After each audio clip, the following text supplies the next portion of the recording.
நடக்க போற சட்டமன்ற தேர்தல்ல 4 முனை போட்டி உறுதியான சூழ்நிலையில 2 தொகுதியில் மட்டும் 3 முனை போட்டியாக மாறப்போகிறது.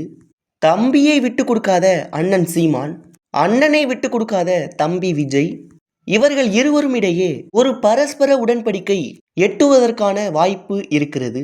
அது என்ன என்பதை பற்றி இந்த பதிவுல பார்ப்போம். பொதுவாகவே ஒரு அரசியல் கட்சி தேர்தல்ல தனியா போட்டி போடுவாங்க.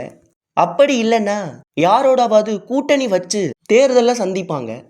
ஆனா தற்போது நாம் தமிழர் கட்சியும் தமிழக வெற்றி கழகமும் ஒரு பரஸ்பர உடன்படிக்கை செய்து கொள்ள போறாங்க. அது என்னன்னா, நாம் தமிழர் கட்சியின் தலைமை ஒருங்கிணைப்பாளர் திரு சீமான் போட்டி போடக்கூடிய தொகுதியில தமிழக வெற்றி கழகம் சார்பாக வேட்பாளரை நிறுத்த மாட்டாங்க என்றும், அதே போல தமிழக வெற்றி கழகத்தின் தலைவர் திரு விஜய் போட்டி போடக்கூடிய தொகுதியில நாம் தமிழர் கட்சி சார்பாக வேட்பாளரை நிறுத்த மாட்டாங்க என்றும் ஒரு தகவல் தற்போது கிடைத்திருக்கிறது. இந்த பரஸ்பர உடன்படிக்கை நடப்பதற்கான வாய்ப்பு அதிகமாக இருக்கிறது என்று பலராலும் சொல்லப்படுகிறது. இது ஏன் நடக்க அதிக வாய்ப்பு இருக்கிறது என்ன, ஒரு தொகுதியில சீமானோ விஜயோ போட்டி போடுறாங்கன்னா அந்த தொகுதி கவனம் பெறக்கூடிய தொகுதியாக மாறும். அந்த தொகுதி நட்சத்திர வேட்பாளர் போட்டி போடக்கூடிய தொகுதியாகவும் மாறும்.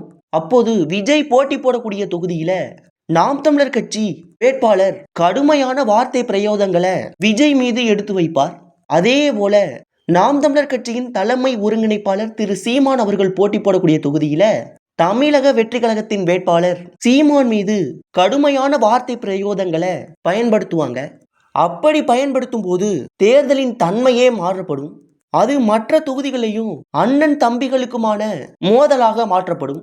இதை தடுப்பதற்காகவே இந்த பரஸ்பர உடன்படிக்கைக்கு வாய்ப்பு இருக்கிறது என்றும் பலரால் சொல்லப்படுகிறது. தங்களுடைய எதிரிகளை எதிர்த்து போட்டி போட வேண்டும், அவர்களை எதிர்த்து வாக்குகளை சேர்க்க வேண்டும் என்பதற்காகவும் இந்த பரஸ்பர உடன்படிக்கை நடப்பதற்கான சூழல் இருக்கிறது என்றும் சொல்லப்படுகிறது. மேலும் இந்த தகவலை வலுப்படுத்துவதற்காகவே அண்மையில் நாம் தமிழர் கட்சி இனிமேல் தமிழக வெற்றி கழகத்தை விமர்சிக்க வேண்டாம் என்றும், தமிழக வெற்றி கழகம் நாம் தமிழரை கூட்டணிக்கு அழைச்சாங்க என்ற செய்தியை பொருத்தி பார்க்கும்போது கூட்டணிக்கு வாய்ப்பு இல்லை என்றாலும் 2 தொகுதியில் மட்டும் பரஸ்பர உடன்படிக்கை செய்து கொள்வதற்கான சூழ்நிலை உருவாகியிருக்கிறது.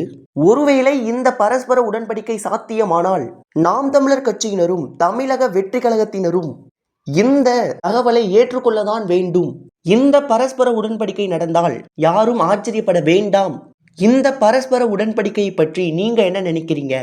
2 தொகுதியில மட்டும் சமரசத்தை ஏத்துக்குவீங்களா, இல்ல 234 தொகுதியிலையும் மோதி பார்க்கலாமா என்ற உங்களுடைய கருத்துக்களை சொல்லுங்க.